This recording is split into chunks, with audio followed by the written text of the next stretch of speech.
अस्सलाम वालेकुम गाइस, उम्मीद करता हूं कि आप सब खैरियत से होंगे। एक नई वीडियो के साथ आपकी खिदमत में हाजिर हैं। अच्छा जनाब, तो बहुत सी न्यूज़ और र्यूमर्स इंटरनेट पे आजकल जारी है कि भाई बिटकॉइन का जो फाउंडर है या क्रिएटर है जिसका नाम है सतोशी नाकामोटो, ठीक है भाई, वो जो बंदा है वो हमें मिल गया है। ये एक कॉन्स्पिरेसी यहाँ पे थ्योरीज आजकल इंटरनेट पे बहुत ज़्यादा वो कर रही है। ठीक है, तो आज हम इस पे बात करेंगे कि भाई इसकी हकीकत क्या है और ये जो न्यूज़ है, ये जो रूमर्स है, ये भाई कैसे लोगों ने यहाँ पे लगाया है कि भाई बिटकॉइन का जो क्रिएटर है सतोशी, कि भाई वो जिंदा भी है या नहीं है, और या कि मतलब लोग इसको किसके साथ कंपेयर कर रहे हैं। ठीक है, तो भाई one of the biggest mystery है भाई आज की जो बिटकॉइन का जो फाउंडर है सतोशी, कि भाई उस बंदे का कुछ अता ही पता ही नहीं है। उसने बिटकॉइन क्रिएट किया और उसके बाद उसने कुछ ईमेल्स के, और 2011 26 अप्रैल 2011 तक उसकी ईमेल्स और मैसेजेस आते थे। बिटकॉइन का जो अपना ब्लॉग का पेज है, अभी भी वो मैसेजेस और वो ईमेल्स आप वो देख सकते हैं। बिटकॉइन के व्हाइट पेपर की मेन वेबसाइट पे आप जाके वहां पे देख सकते हैं।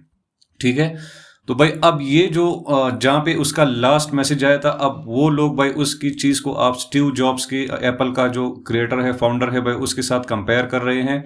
ठीक है, और ये किस तरह पता लगा है जनाब? इस तरह पता लगा है कि यहाँ पे बिटकॉइन का लोगों ने ये जो जो मतलब मैक यूज करते हैं या जो एप्पल कंप्यूटर यूज करते हैं, वहां पे आप इस तरह का एक कोड, ये वाला जो आपके सामने शो हो रहा है, ठीक है, ये कोड जैसे ही आप पेस्ट करते हो तो आपको बिटकॉइन का व्हाइट पेपर वहां पे नजर आ जाता है।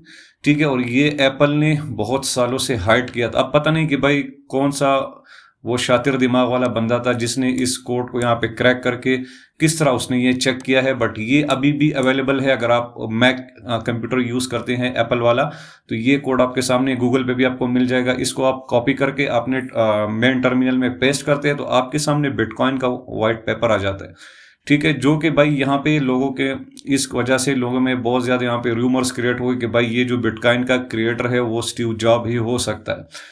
अब वो किस वजह से ये कह रहे हैं, अब यहाँ पे मिस्ट्री ये है कि जनाब सतोशी का जो लास्ट मैसेज था वो तकरीबन अप्रैल 26 2011 के आसपास यहाँ पे आया था। अब इसके कुछ महीने बाद स्टीव जॉब्स, जो कि एप्पल का फाउंडर है, सभी उसको जानते हैं भाई, इसकी भी डेथ हो गई है। ठीक है, अक्टूबर को तकरीबन। तो यहाँ पे लोग भाई इसके साथ ये कंपेयर कर रहे हैं कि भाई इसने भी अपने लास्ट मैसेज में कुछ इस तरह की बातें ही की थी कि मुझे और भी काम करना है, और उसके बाद इसने कम्युनिकेशन बंद कर दिया था। तो इसके साथ भाई जो स्टीव जॉब्स थे वो भी इन्हीं दिनों में भाई, ये बहुत ज्यादा सख्त, इनको पेनक्रियाटिक कोई कैंसर वगैरह था और ये भी बहुत ज्यादा बीमार था। ठीक है, तो इन्होंने भी अपने बेड पे तकरीबन 4-5 जो महीने हैं इस तरह ये भी दुनिया से कट ऑफ हो गए थे, और 5-6 महीने ये अपने बेड पे इसने बीमारी की हालत में गुजारे थे। तो लोग कह रहे हैं कि भाई जैसे ही ये बंदा मर गया है तो भाई इसकी इसकी डेथ हो गई स्टीव जॉब्स की, तो भाई उसके बाद सतोशी का भी कोई यहाँ पे मैसेज वगैरह या कोई यहाँ पे ईमेल वगैरह नहीं आया है, और वो ब्लॉग वहां पे ही वो हो गया। ठीक है, तो अब इसकी जो सबसे बड़ी वजह यह है कि भाई जिस बंदी को ये कोड मिला है, जो मैक कंप्यूटर वाले हैं, जो मतलब यहाँ पे आप जैसे ही इस कोड को पेस्ट करोगे, मैक, अगर आप मैक यूज करते हो तो आपको बिटकॉइन का व्हाइट पेपर, और जब उन्होंने इस पे रिसर्च की है जो पुराने मैक के जो और भी कंप्यूटर्स है या जो भी उनका ओएस है, तो पुराने ओएस में भी भाई ये चीज वहां पे मौजूद है। ये कोड आप किसी भी मैक कंप्यूटर में कॉपी पेस्ट करोगे तो आपको बिटकॉइन का व्हाइट पेपर यहाँ पे नजर आएगा। ठीक है, तो भाई इस वजह से अब ये मिस्ट्री यहाँ पे क्रिएट हो गई है कि भाई स्टीव जॉब्स का जो जो बंदा है, या उसी ने ही बिटकॉइन को क्रिएट किया था, और हो भी सकता है क्योंकि यार उसने उन स्टीव जॉब्स ने भाई टेक्नोलॉजी में, स्मार्टफोन्स की दुनिया में एक रिवॉल्यूशन उसने लाया था।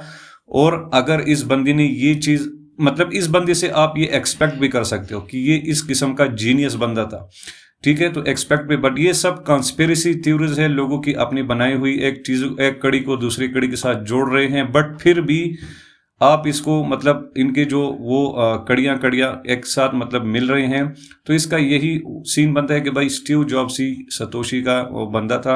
अब एक और बात मैं भी आपको बता दूं कि भाई सतोशी का जो अपना बिटकॉइन का अपना वॉलेट है, उसमें अब भी तकरीबन 1.1 मिलियन बिटकॉइंस पड़े हुए हैं, और जिसको किसी ने टच ही नहीं किया है, अपनी जगह से मूव भी नहीं हुए। ठीक है, यही 1.1 मिलियन बिटकॉइंस अभी भी भाई उसी वॉलेट में पड़े हुए हैं फ्रॉम द बिगिनिंग, जैसे ही बिटकॉइन वहां पे स्टार्ट हुआ था।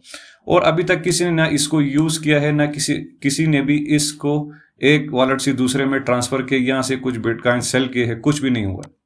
ठीक है, तो लोग यहाँ पे आप ये कह रहे हैं कि भाई अगर अगर ये बंदा इसने ही बिटकॉइन को क्रिएट किया था, अब बाद में इसको शायद इस पैसों की जरूरत तो होगी, तो इसको यूटिलाइज करना चाहिए था, या इसको मतलब ये जो वॉलेट है ये भी 2011 से ही अनटच्ड है भाई, अभी तक इसमें कुछ भी यहाँ पे वो एक्टिविटी हमें देखने को नहीं मिलती है। तो इस तरह की ये चीज़ें। तो अब मैं दोबारा आपको कहता हूँ कि भाई ये जस्ट एक इंफॉर्मेशन है, शायद आप कह भी सकते हैं अगर किस तरह के अब और भी लोग रिसर्च करेंगे, लोगों को पता चल गया कि भाई मैक कंप्यूटर में बिटकॉइन का व्हाइट पेपर है, तो इस तरह की चीज़ें भाई अब और भी यहाँ पे लोग रिसर्च करेंगे और इसके बारे में अपनी वो करेंगे। बट ये कंस्पिरेसी थ्योरी मुझे लगती है, ठीक है। बट एक बात और है कि भाई ये बंदा जीनियस बंदा था, ये टेक्नोलॉजी की दुनिया में रिवॉल्यूशन इसने लाया था स्मार्टफोन्स की दुनिया में, तो भाई ये बंदा ये भी कर सकता था, ठीक है, क्योंकि उस वक्त भी ये बंदा भाई बहुत हाइप पे था। और आईफोन के बाद आपको पता है कि भाई पूरी दुनिया की स्मार्टफोन इंडस्ट्री और टेक्नोलॉजी का बहुत इसने बड़ा ही उसने वो किया था, ठीक है। तो ये इन्फॉर्मेशन थी भाई, मैंने कहा चलो आपके साथ शेयर ही कर देते हैं, अगर आपको सामने कुछ इस तरह की चीज़ें आती है तो आपको भी इस चीज़ का पता हो, ठीक है। तो इस वीडियो में इतना ही था गाइज, अपना बहुत ज़्यादा ख्याल रखिए, इंशाल्लाह मिलते हैं नेक्स्ट वीडियो में। अल्लाह हाफिज़।